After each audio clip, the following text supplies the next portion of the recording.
Hello प्यारे साथियों, कैसे हैं आप लोग। उम्मीद करता हूं कि आप लोग बहुत अच्छे होंगे, मस्त होंगे, स्वस्थ होंगे और मन लगा करके पढ़ाई कर रहे होंगे। जैसे कि इसके पहले वाले वीडियो में हम लोगों ने सार्थक अंक को स्टार्ट किया था और उसका 2 टॉपिक भी कर लिया था। ठीक है, जो भाई नहीं देखें जा करके पहले वाले वीडियो में देखिए, यहाँ पे है, उसको देख लीजिएगा। ठीक है ना। और देखिए उसका तीसरा पॉइंट सब की पॉइंट में लिखवाया जा रहा है। ठीक है ना, कि आपको हमेशा के लिए याद हो जाएगा। आप प्लस इसको देखते चलिएगा, बस आराम से अभी समझ भी आ जाएगा, कॉन्सेप्ट भी समझ आएगा और बहुत अच्छा तरीका से नोट्स भी आपको मिल जाएगा। और नहीं तो सबसे अच्छा ये होता है कि आप अभी बैठ करके वीडियो को रोक करके नोट्स साथ में बनाते चलिए, सबसे बेहतरीन नोट्स आपका तैयार हो जाएगा। चलिए देखते हैं यहाँ पे क्या है। किसी संख्या में दशमलव के बाद आने वाला शून्य भी सार्थक अंक होता है, यानी जो दशमलव के बाद आता है शून्य वो भी क्या होता है, सार्थक होता है। इसका एग्जाम्पल सबसे पहले देख लीजिए आप। एग्जाम्पल से आप लोग का डाउट क्लियर हो जाएगा। जैसे लिख दिया हम 4.00। अगर ऊपर वाला नियम के अनुसार बताया जा रहा था कि 0 सार्थक नहीं होता है, अशून्य अंक सार्थक होता है। ठीक है ना, लेकिन यहाँ पे जब दशमलव के बाद 0 आएगा, क्या दशमलव के बाद जब 0 आएगा तो 0 भी सार्थक हो जाएगा। इसमें कितना सार्थक हो गया, 1 2 3। इसमें कितना सार्थक हो गया, 3 सार्थक हो गया। 3 SF हो गया, सिग्निफिकेंट फिगर। अगर आपको हम एक और उदाहरण दे दिए, अब बताइए इसमें कितना सार्थक है। इसमें इधर अगर देखेंगे तो ये तो सार्थक होगा नहीं, क्योंकि दशमलव, यहाँ पे दशमलव है, यहाँ पे अंक है, अंक के बाद का बात हो रहा है, पहले का तो बात हो नहीं रहा। ये तो सार्थक नहीं होगा। सार्थक एक ये है और एक ये है और एक है। इसमें भी कितना सार्थक अंक मिल गया हमको, 3 गो।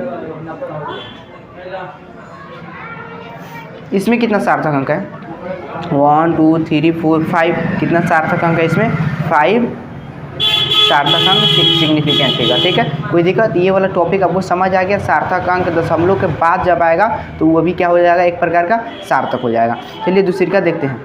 दूसरी का नोट्स थोड़ा ध्यान से देखिए। कह रहा है 2 सार्थक अंकों के मध्य आने वाला शून्य भी सार्थक होता है। 2 सार्थक अंक जैसे लिख दिए ये 90405 और इससे पूछेंगे कितना सार्थक अंक है, तो आप सबसे पहले ये देखिएगा, ये तो सार्थक है ही और साथ में 0 सार्थक इधर आता है तो नहीं होता, लेकिन कह रहा है कि सार्थक के बीच में आएगा तो वो भी क्या हो जाएगा, सार्थक हो जाएगा। 1 2 3 4 5। इसमें कितना है, 5 सार्थक अंक है, सिग्निफिकेंट फिगर है। ठीक है, जैसे 9004 लिख दिए, इसमें कितना सिग्निफिकेंट फिगर है, 1 2 3 4।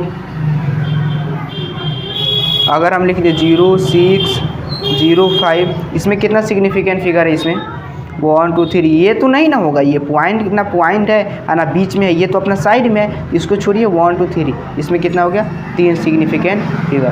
क्या बात समझ आ रहा है आप लोग को। उसके बाद अगर एक और उदाहरण ले लिया जाए, इसमें बताइए कितना सिग्निफिकेंट फिगर होगा। इसमें कितना सिग्निफिकेंट फिगर होगा, 1 2 3। और इसको काउंटिंग मत करिएगा, क्योंकि पॉइंट के बाद अगर 0 आता तो सिग्निफिकेंट हो जाता।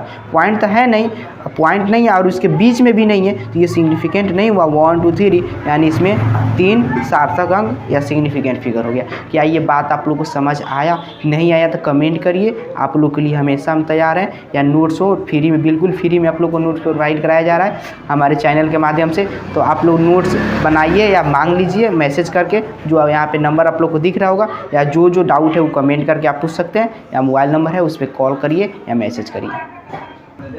यहाँ पे देखिए सार्थक अंक संबंधी गणना, इसमें कुछ नियम होता है। ठीक है ना, ये नियम फर्स्ट क्या है, नियम एक मात्रक से दूसरे मात्रक में बदलते समय सार्थक अंक बराबर होना चाहिए। जैसे कि हम बता दिए, अगर आपको 2 किलोमीटर को अगर मीटर में बदलना है, 2 किलोमीटर को मीटर में बदलना है, अब क्या लिखेगा यहाँ पे, 2000 मीटर। कोई दिक्कत, ये तो बात आप लोग को समझ आना चाहिए। तो इसमें हम ये देखेंगे इसमें कितना सार्थक अंक है, इसमें 1 सार्थक अंक है, तो इसमें भी हमको 1 ही सार्थक अंक चाहिए। कितना चाहिए, 1 ही सार्थक। जैसे अभी देखेंगे तो अभी तो 1 है, तो ये हमारा सही है, ये हमारा सही है। लेकिन बहुत ऐसे मेरे भाई होंगे, दोस्त होंगे, जो ये सोचेंगे कि हम इसको ऐसे नहीं लिख सकते हैं, इसको ये वाला है, इसको हम ऐसे रुक जाइएगा, हाँ, पॉइंट लगा करके 0 नहीं दे सकते हैं इसको, और मीटर लगा सकते हैं। तो यहाँ पे देखेंगे तो कितना हो गया, यहाँ पे 1 2 3 4 5 सिग्निफिकेंट फिगर आ गया। तो ये देखिए, ये मैथमेटिकल टूल से ठीक है, लेकिन फिजिक्स में इसका कोई रोल यहाँ पे प्ले नहीं होता है, ये फिजिक्स में गलत है। ठीक है ना, बहुत आदमी ये भी सोचेगा, जैसे 2.2 जीरो लगा देगा यहाँ पे, उसके बाद फिर यहाँ पे जीरो लगा देगा, फिर जीरो लगा देगा, गुने 10 के पावर 3 कर देगा, 10 के पावर 3 कर देगा। तो क्या ये सही है क्या? अगर देखा जाएगा 1 2 3 4 सिग्निफिकेंट फिगर आप क्यों ला दिए? हमारा जो वास्तविक नंबर था उसमें एक ही सिग्निफिकेंट फिगर था, तो हमको एक ही सिग्निफिकेंट फिगर चाहिए। यानी ये वाला दोनों जो बात है ये फिजिक्स में लागू नहीं होता है, मैथ में लागू होता है। कोई दिक्कत? जैसे इसका बहुत उदाहरण आप लोग को देखने को मिल जाएगा। जैसे एक दूसरा इसका उदाहरण ले लिया जाए, अगर हम बोलें 1.6 मीटर को 1.6 मीटर को आप कैसे लिख सकते हैं? 1.6 मीटर को आप कैसे लिख सकते हैं जी? 1.6 मीटर को तो हम ऐसे लिख सकते हैं ना, 1.60 यानी 160 मीटर। पॉइंट नहीं है, सॉरी पॉइंट नहीं है, 160 मीटर हम तो इसको लिख सकते हैं एकदम। अगर इसमें देखेंगे तो 2 सार्थक अंक देखने को मिल रहा है, और इसमें देखेंगे इसमें भी 1 और 1 2, जबकि कोई भी पॉइंट वगैरह नहीं है तो उसके बाद 0 आता है, वो सार्थक नहीं होता है। रूल में आप लोग को बताया गया। तो इसमें भी कितना हो गया? 2 सार्थक अंक हो गया। ये ठीक है यहाँ पे। अगर बहुत भाई इसको सोचेंगे, इसको हम ऐसे नहीं लिख सकते हैं सर, इसको 1.60 लिख देगा, 0, क्योंकि पॉइंट के बाद तो 0 का वैल्यू नहीं होता है जी। मैथ में नहीं होता है, लेकिन फिजिक्स में ऐसा करना गलत बात है। आगे आप लोगों को पूरा बढ़िया से समझ आएगा जब इसका यूज किया जाएगा तब, ठीक है ना। ये समझ लीजिए कि एक मात्रक से दूसरे मात्रक में बदलते समय अपने माइंड को ऐसा प्रयोग करना है घुमा करके, जितना पहले में सार्थक है उतना ही सार्थक दूसरा में हो। ये नहीं कि इसमें 2 सार्थक है इसमें 1 सार्थक ला दे, ये गलत बात है, ये रॉन्ग हो जाएगा, ठीक है ना। तो आगे वाला देखते हैं नियम। अब ये नियम में ये साफ साफ लिखा गया है और साफ साफ कह रहा है कि जोड़ या घटाव का नियम है। इसके बाद गुणा और भाग का नियम करेंगे। जोड़ने या घटाने से प्राप्त फल में दशमलव के बाद उतने ही अंक होंगे जितने सबसे छोटी संख्या में दशमलव के बाद हैं। यानी कहने के मतलब 2 संख्या को जोड़िएगा तभी ना होगा, जोड़े घटा होगा तो 2 संख्या तो चाहिए कम से कम 2 संख्या। जैसे मान लिए हमारे पास एक संख्या 1.02 और 1.2, अगर इसको हम जोड़ दें, थोड़ा ध्यान से इसको जोड़ेंगे तो कितना हो जाएगा? इसको हम पहले जोड़ के एग्जांपल लेते हैं। इसको जोड़ेंगे तो कितना आ जाएगा? 2, और 0 और 2 जोड़ेंगे तो 2, पॉइंट का पॉइंट और 1 1 2।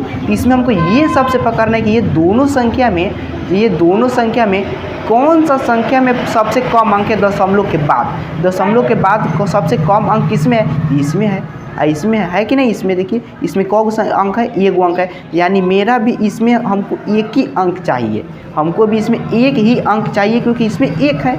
अगर इसमें 2 है तो नहीं, इसको राउंड ऑफ करिए। अगर प्रतिशोधन करेंगे, प्रतिशोधन आपको पढ़ाए थे ना, राउंड ऑफ। अगर हम इसका राउंड ऑफ करते हैं तो कितना आ जाएगा? 2 है। देखिए किसका राउंड ऑफ करना है? ये वाला को अगर राउंड ऑफ करेंगे तो ये 5 से कम है तो 0 में बदल जाएगा। तो कितना हो जाएगा यहाँ पे? 2.2 हो गया, बन गया। इसमें दशमलव के बाद 1 अंक है, हमको भी दशमलव के बाद 1 अंक मिल गया, बन गया। उसके बाद दूसरा उदाहरण लेते हैं इसका। ये बात आप लोगों को समझ आ रहा है कि नहीं यार? ये ज़रूर बताइएगा लोग, ये तो केवल देखने से नहीं होगा कुछ। देखिए ये दूसरा एग्जाम्पल आप लोग के सामने ले लिए। अगर इसको माइनस करना होगा तो 3 यहाँ पे 0 रहता है तो कितना जाएगा? 3 4 6 में से 3 जाएगा, 3 में से 1 जाएगा, 2 4 में से 2 जाएगा, 2 पॉइंट का पॉइंट 5 में से 3 जाएगा, 2। कोई दिक्कत? अब बताइए यहाँ पे सबसे पहले हमको देखेंगे कि यहाँ पे दशमलव में कौन सा नंबर में दशमलव के बाद सबसे कम संख्या है। तो इसमें है 3 गो संख्या, इसमें क्या होगा? 5 गो संख्या। तो हमको दशमलव के बाद भी हमको 3 संख्या चाहिए। कितना संख्या चाहिए? 3 संख्या चाहिए।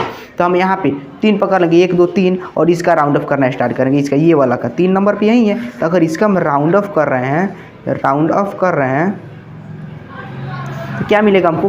2 पॉइंट का पॉइंट, इसमें तो कोई प्रभाव पड़ेगा नहीं।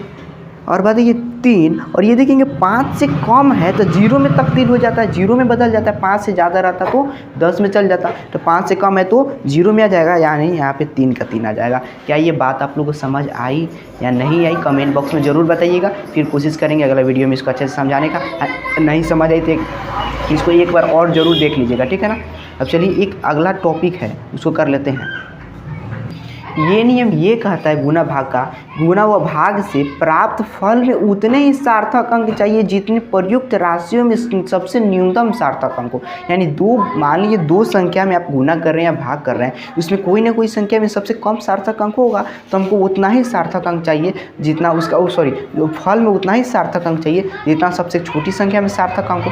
जैसे इसका उदाहरण आप लोग के सामने प्रस्तुत कर रहे हैं, देखिएगा 3.1 मल्टीप्लाई 3.1, अगर इसको मल्टीप्लाई करेंगे तो कितना आ जाएगा, इसको मल्टीप्लाई करेंगे तो कितना आ जाएगा 9.61। और थोड़ा ध्यान से देखिए इसमें कितना सार्थक अंक 1 1 2, इसमें दोनों सेम है तो कोई दिक्कत नहीं, तो पूरा खुशी का बात है, दोनों सेम है तो दोनों सेम आया ठीक है। तो हमको भी तो इसमें 2 को सार्थक अंक चाहिए ना जी, 2, लेकिन इसमें तो 3 को सार्थक अंक आया, काम घबरा जाएगा। इसको हम करेंगे राउंड ऑफ, इसको अगर हम राउंड ऑफ कर रहे हैं तो कितना आ जाएगा, 6 को राउंड ऑफ करेंगे तो 6 के बाद 1 है तो 0 में बदल जाएगा, तो यानी 9.6 लिखा जाएगा। 2 को सार्थक अंक आया, वो भी खुश हम भी खुश। उसके बाद इसका दूसरा एग्जाम्पल देख लेते हैं, एक और।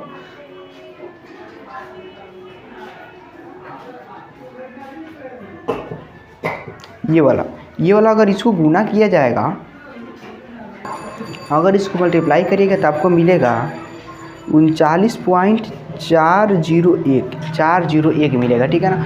तो यहाँ पे सबसे पहले हम देखेंगे दोनों में से छोटी सबसे कम सार्थक अंक इसमें है, तो सबसे कम सार्थक अंक ये दोनों में है, इसमें है ठीक है। तो सबसे कम सार्थक अंक इसमें, तो हमको 1 2 को सार्थक अंक है, तो हमको भी 2 को सार्थक अंक इसमें चाहिए, तो हमको इधर से सार्थक अंक पकड़ते हैं, ठीक है ना, 1 2, बाकी सबको तो छोड़ना पड़ेगा हमको। तो अगर राउंड ऑफ इसका कर रहे हैं, अगर हम इसका राउंड ऑफ कर रहे हैं तो क्या मिलेगा जी, हमको राउंड ऑफ इसका करेंगे तो 9 को राउंड ऑफ करेंगे तो 5 से कम है, ये 5 से कम है तो 0 में बदल जाएगा, यानी हमको 39 मिल जाएगा। हो गया इसका आंसर। कोई दिक्कत क्या, ये बात आप लोगों को समझ आया कि नहीं आया? चलिए, तो अब इसके बाद एक सबसे ये जो चैप्टर का सबसे इम्पोर्टेंट टॉपिक जो इरोर तृतीय सबसे इम्पोर्टेंट टॉपिक है वो स्टार्ट होगा इसके अगले वाले क्लास में। तो आप लोग उसको ज़रूर देखिएगा लोग, और अच्छा से उसको कम से कम उसको अच्छा से पढ़ लीजिएगा तो ये चैप्टर आप लोग का क्लियर हो जाएगा, ठीक है ना। चलिए मिलते हैं अगले वीडियो में, तब तक अपना ध्यान रखिए और पढ़ाई में थोड़ा ज़्यादा फोकस करिए और इसको नोट्स बना करके याद कर लीजिए।